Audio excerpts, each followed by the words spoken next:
Unahan ko na, Congressman Swansing, hindi ka makakalusot dito kay Congressman Isidro Ungab pagdating sa budget. Kaya naman mga kababayan, kung tayo tatanungin, ang dapat na appropriation chairperson, walang iba kundi ang si Congressman Isidro Ungab. Dito sa video na to, aalamin natin kung bakit nakasimangot. Etong si Congressman Bernadette Herrera. Pero bago wala, ganyan mga kababayan, kung bago lang ho kayo sa PH Update, isang like at isang subscribe, masaya na ho tayo dyan. At sa mga gustong sumali sa ating community, yung join button, nandyan lang ho sa baba. Ayun na nga mga kababayan, dire-diretso na ho tayo. Dito ho tayo kay Congressman. Pag meron silang nakitang kailangan pa, pwedeng dagdagan. Biro nyo, yung 2024, nagastos na't lahat. Ngayon pa lang namin tinatanong, saan nyo ginastos ang pondong ito? Nako po, budget R. Nako. Talaga naman. Kaya po kami nababahala dito sa Unprogrammed Appropriations of 531. Ang total na dinownload ng DBM sa DPWH galing sa Unprogrammed Appropriations ay 244,741,966,000 at a staggering amount of 155,881,104,000 ay para dun sa SAGIP program na tinanong ko, magkano ang napunta sa flood control? Ang sagot po sa amin ay 80 billion. Bakit po kami humingi ng detalye? Yun nga po ang masakit. Wala pong detalye. Hindi po ba dapat ang budget natin palagi walang lump sum? Dapat naka-line item. Kaya po siya nagiging controversial ngayon kasi bigla na lang siyang bumababa doon sa ehensya nang hindi na natin alam kung saan siya mapupunta at para saang programa at proyekto. Biro nyo, yung 2024, nagastos na't lahat. Ngayon pa lang namin tinatanong, saan nyo ginastos ang pondong ito? At Nako. Ang mga ganyang klaseng katanungan, hindi pa rin ho nabibigyan ng makabuluhang kapaliwanagan nga nitong si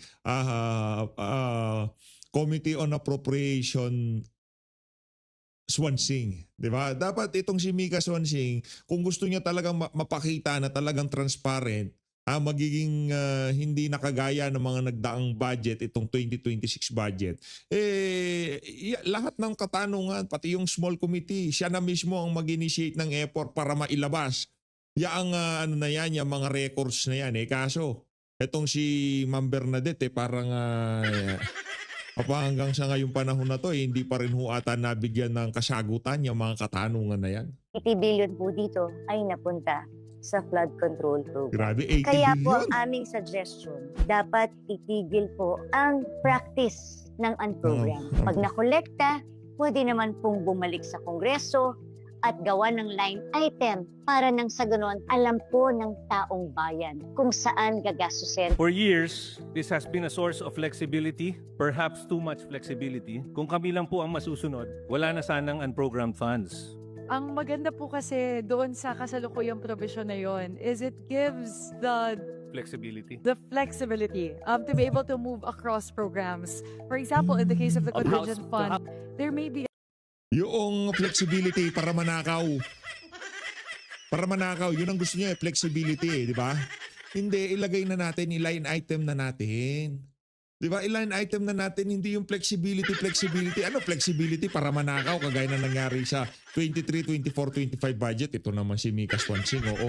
Ayusin ho natin yan. instances wherein towards the end of the year, there would be, sawa naman po na siya sana hindi, but there would be a calamity, malaki pong calamity, or maybe perhaps during the COVID time, there's a national health emergency all of a sudden that was unprogrammed, definitely, unanticipated when the budget was being developed. So that particular provision po kasi is able to give that flexibility to funnel resources towards where they're most needed. Yun lang naman po, Madam Sponsor, ang sinasabi namin. If, for example, instead of that provision, baka we can specify for national emergencies, baka pwedeng ilagay natin yun. Dun lang siya mag-a-apply. Hindi po ba? Instead of parang a general or a catch-all phrase where we can just move from one item to the other, baka ho pwedeng ganun na lang, maglagay tayo ng in case of national emergencies, then this will apply. Ang malala pa po dito, meron na namang special provision. Kaya alam niyo po, babantayan na po natin ang special provision talaga ngayon. Nakalagay po dito, amounts under unprogrammed appropriations. The DBM is hereby authorized to approve the following: Letter A, modification of amounts within the authorized purposes. Letter B, use of amounts under the purposes of the unprogrammed appropriations, except for the budgetary support to GOCCs and the support to foreign assisted projects as additional appropriations to cover deficiencies in the amounts authorized in any of the purposes under the unprogrammed appropriations. Meaning, kahit isinabatas na po namin sa special provision na ito lang ang gagastusin, pag meron silang nakitang kailangan pa, pwedeng dagdagan. Katulad Nako. lang po ng isang halimbawa. Ito pong public health. Okay naman itong pinagpuntahan dahil napunta po sa ating mga healthcare workers. Pero gagawin ko lang po itong halimbawa. Katulad po dito, malinaw po dun sa aming special provision na ang inapprove lang po naming amount ay 2,351,880,000. Pero ang naibaba po ay 27,453,233. Nakalagay po yan sa ating GAA of 2023 na 2 billion lang ang gastos para dyan. Pero dahil kapos at kinailangan, kinuha sa ibang purposes at nilipat para sa ganitong purpose. Buti dito, maganda ang purpose para sa ating mga healthcare workers. Pero 25 billion only at the discretion of an agency. Mr. Speaker, my distinguished colleague, upon referring with the DBM, that's something that we will take a look at. Also on the part of the Committee on Appropriations, looking at that particular special provision, titignan po natin, we need to strike a balance between safeguards versus it being permissive enough to respond to what's most needed given the current situation. So, titignan po namin kasi po, I agree, kasi medyo generic siya. For purposes number 3 to 11, if I remember correctly, that's how it's worded. So, we'll take a look at whether we can add a little bit more level of specificity para lang po mas may safeguards po tayo as to particular purposes na pwede pong lilipatan in case of deficiencies. Thank you for that, Madam Sponsor. That's all we ask. Pero sa akin po, mas maganda to put a stop to it at mas maganda Stop na yan. mag-supplemental budget para hingin po ulit ang budget. At kung sakasakali na ituloy pa rin ng program appropriations, talaga pong minumungkahi ko, hindi pwedeng isang approval lang ang GAA ng program and unprogram. Dapat hiwalay. Dapat hindi na magkakaroon ng may flexibility kung ano lang talaga ang dapat use nito.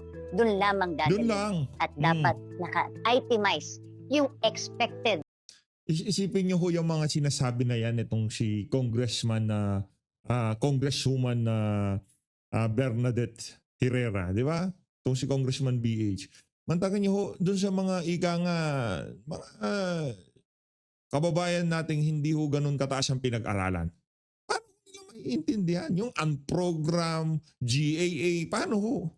Di ba? Kaya itong mga politiko na to, hindi itong si Ma'am BH ha, yung mga magnanakaw sa pamahalan, gusto ho nilang manatiling mang-asambay ng Pilipino para pagka pinagbabalo-baluktot yung mga salita, mga letra, hindi na ho natin maintindihan at hahayaan na lang ho natin lumipas itong mga kabuktutan na to. Kaya naman, diyan ho papasok yung mga vlogger na mga talagang hindi binusalan ng pera, ika nga, ng mga nagaharing uri diyan sa Malacanang. Diyan papasok ang third floor studio, mga banateros, yung mga itong sila Ma'am Joey, di ba? Yan ho kasi mahuhusay, panoorin niyo ho yung mga yan.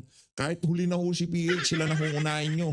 Kahit kunyari, tipong napanood nyo na lahat ng mga video nila, no? Tapos naisip nyo, parang gusto nyo pong manood. Doon pa lang ho kayo manonood ng PH Update. Ako na ho pinakahuli kasi ako dito ho kayo pinaka walang matututunan. Doon ho kayo sa kanila. Di ba? Ito, kumbaga, para maging edukado, kahit pa paano yung mga kababayan natin hindi nakapagtapos sa pamamagitan ng mga vlogger para maipaliwanag itong mga paksa na to. Meron no kasing expertise yung mga yan eh. Kagaya ng sila Ma'am Joey, eksperto yan yung mga third floor studio. Yung mga ano na yan, yung mga salita-salita na yan, naku talaga natatalakay ho nila, nasasalansan nila ng maayos yan. Ngayon pagdating sa balagbagan, yan, mga banateros number 1 dyan. Di ba? Malulupit ho yung mga yan. Tayo, wala naman tayong bilang. Yan, sila ho talagang malulupit, ika nga. Kaya pag maging tayo, pinapanood natin yung mga yan. Kasi iduluho natin talaga yung mga yan. Panoorin nyo ho. Sabay-sabay ho tayong matuto. Ika nga, ma-educate ho tayo sa mga video. Itong mga vlogger na to na mayroong prinsipyo at paninindigan. Tuloy. Na hindi Ayun na, tapos na ho. Tapos na. Ito, kala ko dati wala pang asawa to si Ma'am BH eh. Gandang-ganda ako dati dyan eh. Kasi ang liit niya, ang cute niya, di ba? Yung tipong pitit-pitit siya pero ngayon tumaba na. Kaya naman tatanggalin na natin mukha niya dyan. Eto na, punta na ho tayo dito kay, kay Sandro, dito kay Charis. Yan, Charis, meron ka pang masigabong palakpakan. A round of applause. Ito na. Game. House Bill number 4058. Madam Speaker, pursuant to Section 106 of our rules, I move to amend by substitution the entire bill as contained in Committee Report number 7 with the contents of the substitute bill earlier distributed to all the members. I so move, Madam Speaker. Is there any objection? Hearing none, the motion is approved. Bam. Majority Leader. Bam. Madam Chair, this is not an objection. I just want to be clarified. Majority Leader. If the yes. Majority Leader would Madam allow. Speaker, I move to recognize the Honorable The Sid hon- Bungab. The Again, Honorable this is an Tidongab is objection. I just want recognized. to be clarified because a substitute bill is actually a new bill. And if we look at our rules, consolidation and substitution are both considered the same. By way of substituting the new bill, are we not going to introduce a new bill? Because as per my experience at the committee level in the past, when there are about 2 or more bills related, they are consolidated into one and substituted. Well, in this case, if we substitute now during the period of amendment,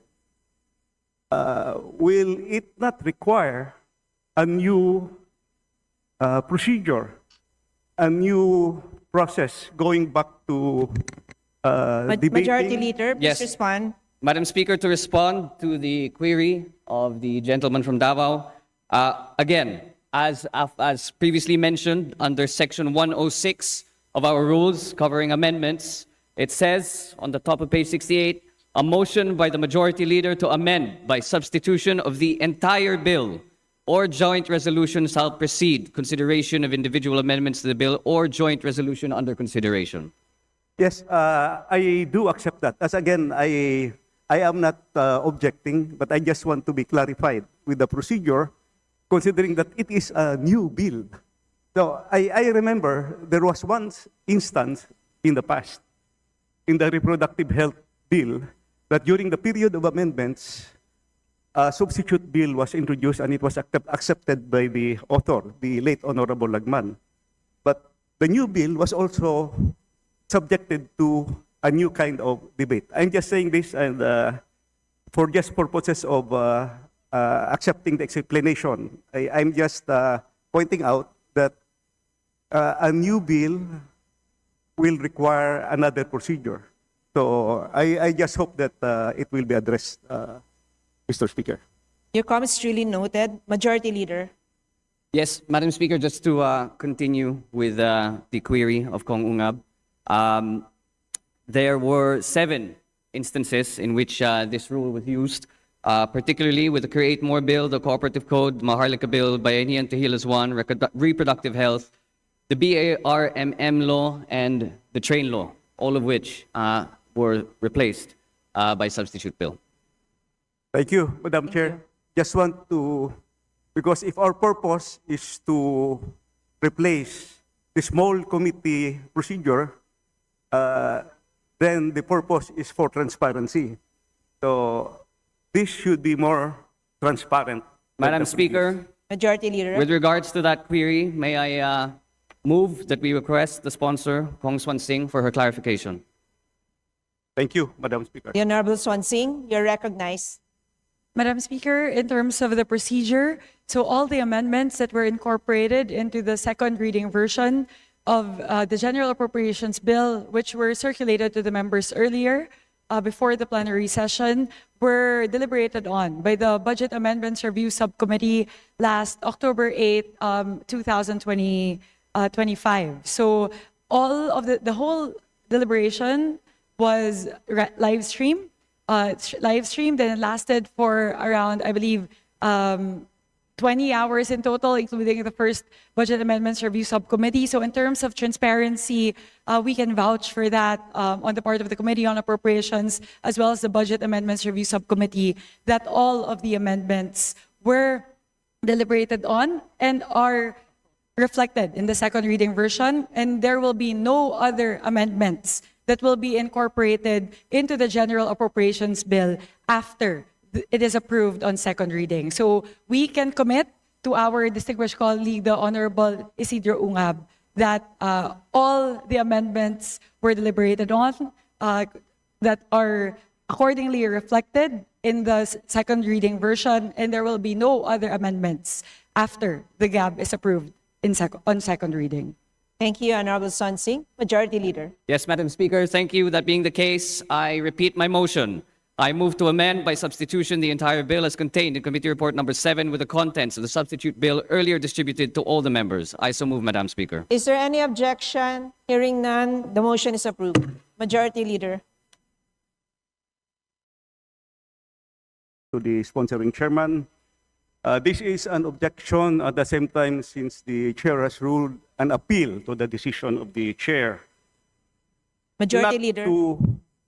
Not to decrease further the budget of the Office of the Vice President. Sobra na ang laki ng ibinaba ng budget ng opisina ng Office of the Vice President. Despite the drastic reductions for Madam Speaker, Majority Leader. may we request that the Honorable Ungab stick to the motion to appeal the ruling of the sponsor rather than have an explanation? Yes, po? Madam Speaker. The budget of the OVP has been deducted 2 times already in 2024 and 2025, and another reduction in 2026 with really, I would say, cripple the office. Only 2/3 of the original budget has been left. So I move to, I would like to appeal the decision of the chair, Mr. Speaker. Majority Leader. Madam Speaker, there being an appeal,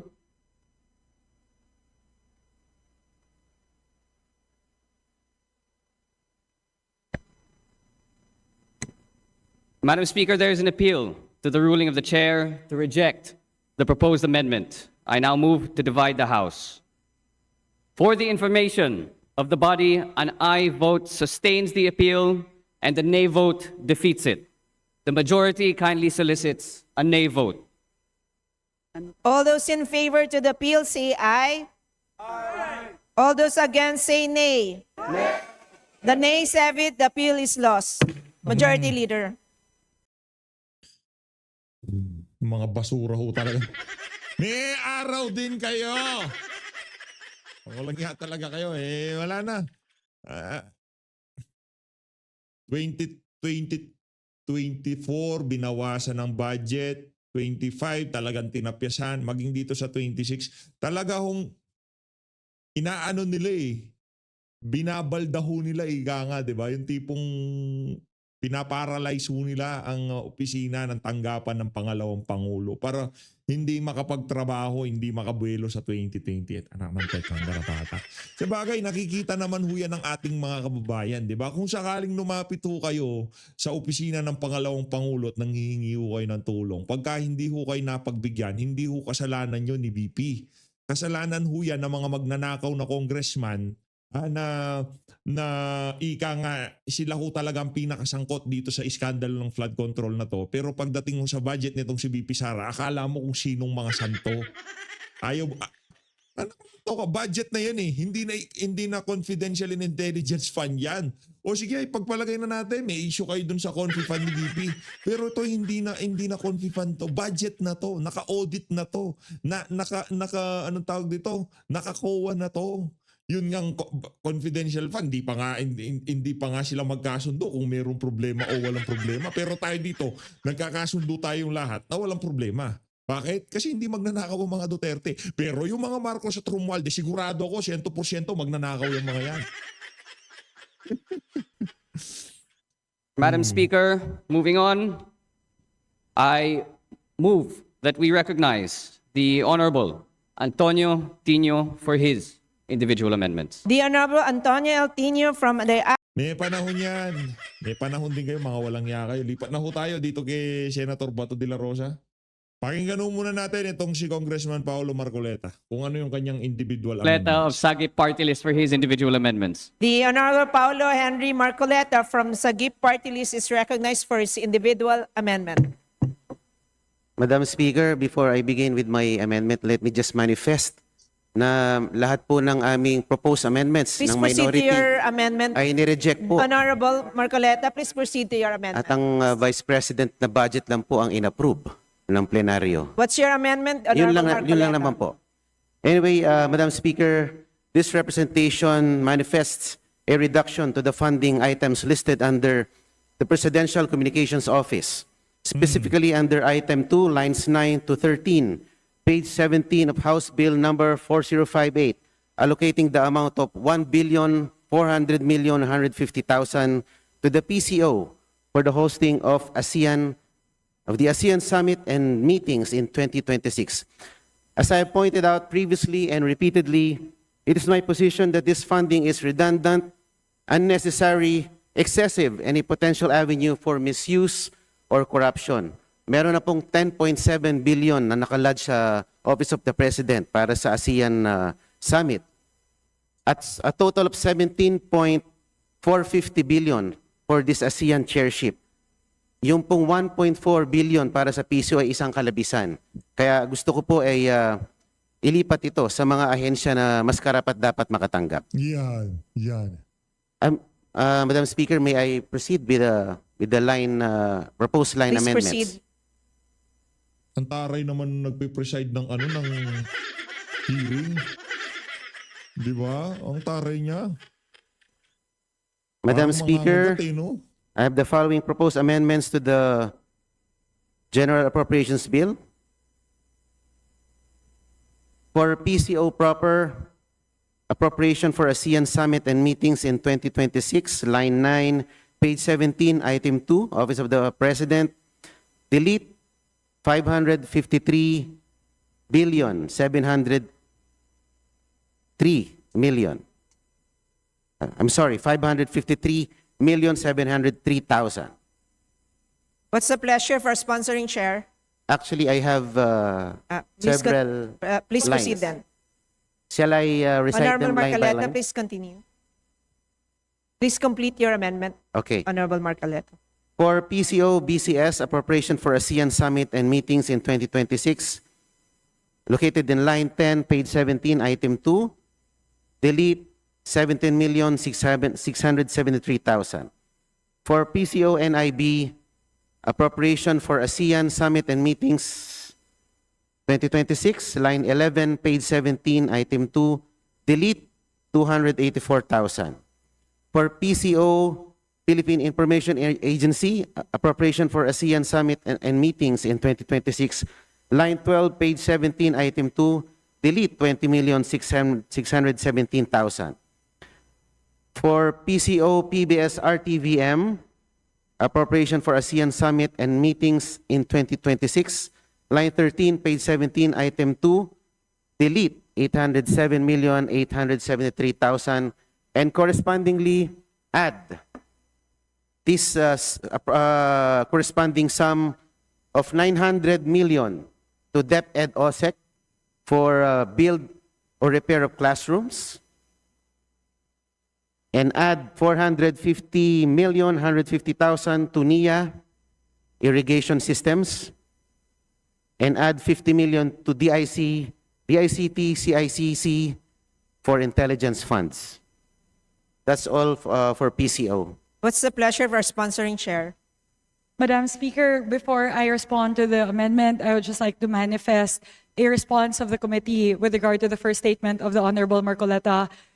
All the proposals with regard to amendments that were submitted by the majority, the minority, and the independents were all deliberated on during the committee hearings as well as the plenary deliberations. And a lot of the proposed amendments from the members of the House were incorporated into the second reading version of the General Appropriations Bill. So siguro po, Madam Speaker, I would just like to respond to that na hindi po totoo na dinireject po natin lahat po ng mga panukalang amyenda. Dahil marami po sa mga panukalang amyenda ay nakapaloob na po doon po sa second reading version ng General Appropriations Bill. So I just wanted to manifest that, Madam Speaker, para naman po malinawan po ang lahat na talaga pong collegial po yung ating body, and we are really harnessing on the collective wisdom of the House in crafting the final version of the General Appropriations Bill. And with that, Madam Speaker, I would like to respond to the proposed amendment of the Honorable Marcoleta pertaining to the budget of the PCO. The agencies that he mentioned po nalilipatan, we've already put in a lot, particularly around the basic infrastructure, basic enhancement, the BEF, under DepEd and NIA. Ang laki na po ng pinasok natin doon. 39 billion towards the build out, 35 billion towards building classrooms and around 18 billion towards the build out of irrigation canals under NIA. And with that, Madam Speaker, the committee respectfully rejects the proposed amendment of the Honorable Marcoleta. What does the House say? Madam Speaker, we join the sponsor in rejecting the said amendment. There's a motion to reject the proposed amendment. Siyempre, PCO yan eh. Di ba, yung budget yan ng aso, paano kakain yung si Anticlear kung babawasan ng pondo ng PCO? Oh. Majority kinontra daw yung amendment nitong si Congressman Henry Marcoleta. Wala namang ho ba ang lumabas diyan sa PCO na yan na para sa interes ng sambayan ng Pilipino? Betlog, zero. Pero para sa interes nitong si Marcos Jr. at ng kanyang pinsan na si Martin Romualdez, naku, halos araw-araw. Yung propaganda, mantakin nyo sila na nakaupo, nagpo-propaganda pa siya. Is there any Kakaiba talaga objection? tong mga Madam ano na to Speaker, eh. I would like to register a continuing objection. Majority Leader. Madam Speaker, there's a motion to reject the proposed amendments which were objected to by the Honorable Marcoleta. I now move to divide the House for the information of the body. An aye vote sustains the motion to reject the amendment, and a nay vote defeats it. The majority solicits an aye vote. There's a motion to reject the proposed amendments which were objected to by the Honorable Marcoleta. All those in favor to reject the proposed amendments say aye. Aye! All those against the motion say nay. Nay! The ayes have it. The amendment is lost. My, Para sila mga tangay. Nee. Hindi, ano lang yun, for the record lang yun kayo. No? Alam naman itong si Congressman Paulo Marcoleta na ano yan, na hindi naman, alam niya naman ang kahihinatdan ng kanyang amendment na yan. Di ba? Okay lang yun, Congressman Marcoleta. No? Alam naman natin na talagang ang House of Representatives na ngayon, talagang nasa sakmal pa ng kamay na tong administrasyon ni Marcos Jr. Sa kabila ng mga nagsusumigaw na ebidensya na talagang karamihan ng kabalintunan na kabuktutan nanggagaling dyan sa bulwagan na yan. Di ba? Flood control, dyan ho galing yan. Makakala nyo kung saan galing yan. Dyan galing sa House of Representatives lahat ng kalokohan dyan sa issue ng flood control na yan. Amendments are lost. my second proposed amendment. Yes, please proceed. Sige lang. This is towards the rebalancing within the DILG. The PNP takes 73.2% or 210.1 billion of DILG's total budget, and locally funded projects are concentrated in the PNP, overlooking fire safety and jail capacity improvement. Locally funded projects concentrated in the PNP are mainly equipment purchases, like new vehicle purchases that overlap with past unutilized procurements. Fire protection, jail decongestion, and local governance training are underfunded by comparison to the PNP. It is recommended that there be a reprogram for 2% or 4.2 billion of the PNP's 210.149B budget into 2.5B to BFP and 1.7 to BJMP for fire suppression assets and jail infrastructure upgrades. The 4.2 billion can come from locally funded and non-mission critical lines, administrative and duplicative allocations. These amendments are geared towards staying realistic about the tight national fiscal space and rebalancing the ILG's 2026 spending in the direction of outcomes such as fewer fire deaths, jail decongestion, safer jails, more capable LGUs, and enhanced disaster resilience. These seek to trim excess and underperforming allocations and strengthen fire safety and jail management, which are areas where risks are worsening. Madam Speaker, may I proceed with the proposed per line amendments? Yes, please proceed. Thank you, Madam Speaker.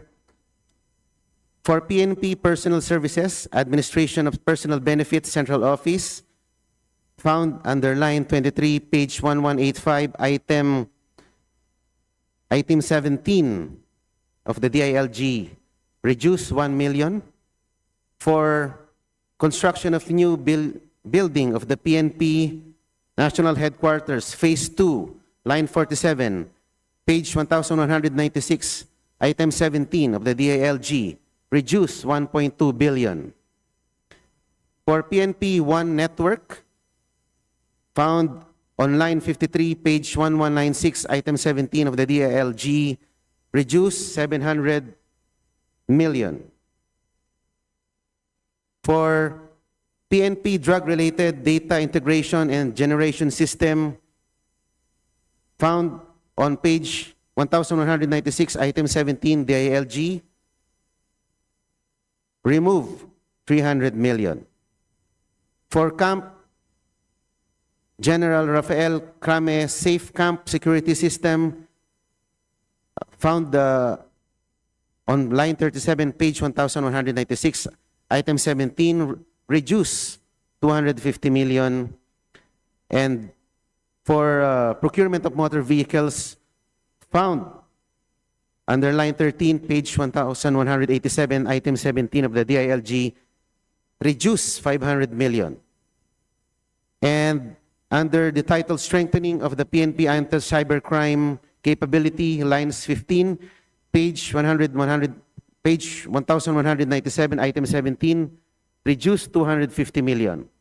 And accordingly, add 2.5 billion to Bureau of Fire Protection, Fire and Emergency, and add 1.7 billion respectively to BJMP, Inmates Safekeeping and Development Program, capital outlays, buildings and other structures for modular dorms, perimeter CCTVs, and clinic upgrades. What does the sponsor say? Madam Speaker, the committee respectfully rejects the proposed amendment of the Honorable Marcoleta. What does the House say? Madam Speaker, we join the sponsor in rejecting the said amendment. There's a motion to reject the proposed amendment. Is there any objection? Madam Speaker, I object Majority to Leader. that motion. Madam Speaker, there is a motion to reject the proposed amendment which was objected to by the Honorable Marcoleta. I now move. Akala mo talaga tong si Charles, galing eh, no? English eh. Nakananto ka. Huwag niyo kong kalimutan mga kababayan ha. Nag-OJT ang bata na yan dito kay Martin Romualdez. Ano ho tayo, bantay ho tayo dito sa isa na to. Mas malaking flood control scandal ang kakasangkutan nito pagdating ng panahon. Move to divide the House. An aye vote sustains the motion to reject the amendment, and the nay vote defeats it. The majority solicits an aye vote. There's a motion to reject the proposed amendment which was objected to by the Honorable Marcoleta. All those in favor to reject the proposed amendment say aye. Aye. All those against the motion say nay. Nay. The ayes have it. The amendment is lost. Majority Leader.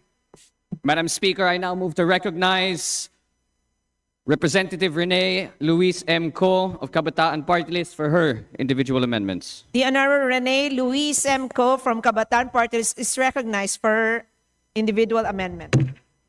Thank you, Madam Chair. Madam Chair, I propose to restore the budget cuts for 25 state universities and colleges or SUCs in the amount of 6,774,964,000 pesos. I am heartened, Madam Chair, by the budget increase to SUCs in the total of 2.8 billion pesos enjoyed by 22 state universities and colleges. Many will benefit from having their priority programs or projects funded, especially Project NOAA for the Filipino people, student buildings in need of desperate rehabilitation, and student services waiting in line for years for funding. I am also heartened by the budget increase of Aurora State College of Technology in the amount of 95 million pesos, resulting in a budget higher than that was granted from GAA 2025. However, that means that from the 26 SUCs that suffered a budget cut for fiscal year 2026, 25 SUCs are still suffering from a budget cut.